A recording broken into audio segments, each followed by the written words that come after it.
ایک ایشو آپ کا مبارک صاحب ہوا ہے، وہ ہے ہنزہ اور نگر کے درمیان، آلدو کہ روایتی تو کچھ اختلافات رہے ہیں، تحفظات بھی رہے ہیں، لیکن ایک قبر کشائی کا معاملہ بھی ہوا۔ وہ کافی حد تک ہم نے دیکھا کہ آپس میں بھی دوریاں بڑھیں۔ یہ جو واقعہ ہوا تھا کہ جس میں ایک قبر کو ایون کھود کے مردے کو نکالا گیا، یہ کیا معاملہ تھا اور ابھی یہ کس حد تک پہنچا ہے، اور یہ ٹورزم کو کس طریقے سے یہاں پر جو ہے وہ یعنی ٹورسٹ ڈسٹرب کیسے ہو سکتے ہیں؟ کیونکہ یہ بھی بتایا جا رہا ہے کہ یہ کبھی کسی بھی وقت جو ہے معاملہ اٹھتا ہے اور ہنزہ اور نگر کے درمیان معاملات کشیدہ ہو جاتے ہیں۔ آپ نے صحیح بتایا۔ میں ادھر اس علاقے کا، وہاں جو گنش کے ساتھ ان کا تنازع ہے، اس گنش ہمارا ایک ادارہ ہے، گنش آرگنائزیشن فار وہ لوکل ڈیولپمنٹ، تو اس کا میں صدر ہوں۔ تو اس ناطے سے میں آپ کو بتا سکتا ہوں کہ وہاں پہ جو مسائل پیدا ہوئے ہیں، یہ جو ہماری جو نگر اور ہنزہ گنش کے ساتھ جو دون داس ایک جگہ ہے، اس کا اور گن سپر ایک دو جگہ ہیں، ان کے اوپر نگر والوں نے 28 مارچ 2022 کو ہمارے وہاں گنش کا ایک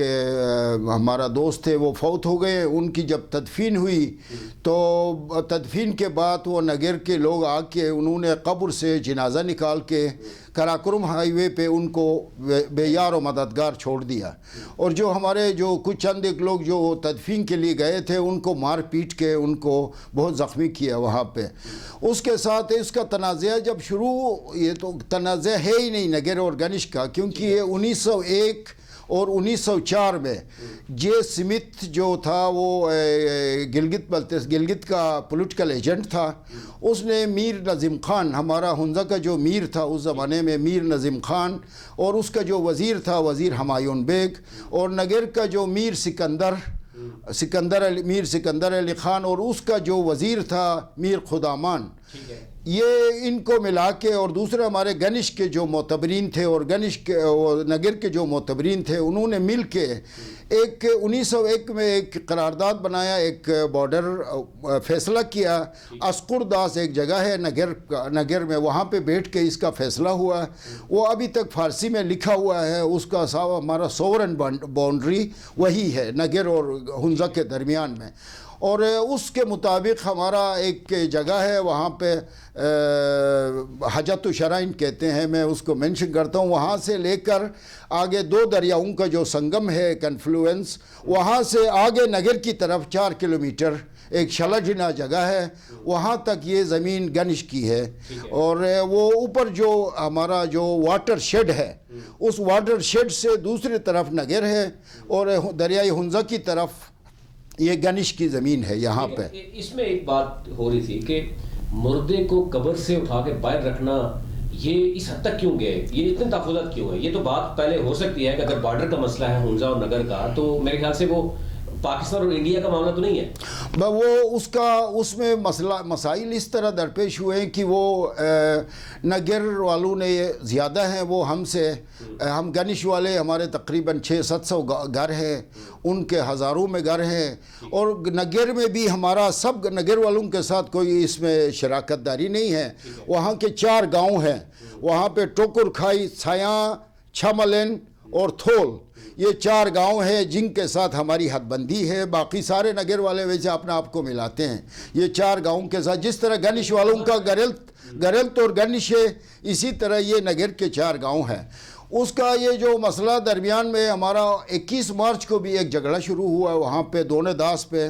ان کی جو ایڈمنسٹریشن کی سستی تھی، انہوں نے اس پہ عمل درآمد نہیں کیا۔ پھر آ کے 28 مارچ کو پھر انہوں نے نگر کے کچھ عمائدین آئے، انہوں نے کہا کہ جی ہم یہاں پہ ثالثی کریں گے یہاں پہ۔ تو وہ ثالثی جو تھا میں خود وہاں پہ موجود تھا، میں نے کہا جی ثالثی آپ سے تو نہیں ہوتا، آپ تو ہمارے فریق ہے یہاں پہ، تو ثالث ہوگا تو آپ کو بھی ایکسیپٹ ہونا چاہیے، ہمیں بھی ایکسیپٹ ہونا چاہیے۔ وہاں پہ ابھی